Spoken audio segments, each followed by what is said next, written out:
お兄ちゃん、朝だよ。起きて。ダメだ。まだ寝ぼけてるよ。ほーら、シャキッとして。はい、布団から出る。服もちゃんと着替えてよね。もう、ボタン掛け違えてるよ。お兄ちゃんはあずさがいないと全然ダメなんだから。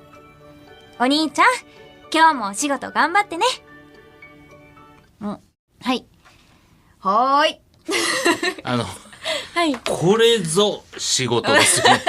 はい。そうですよ。もう仕事以外の感情はゼロになりましたけど。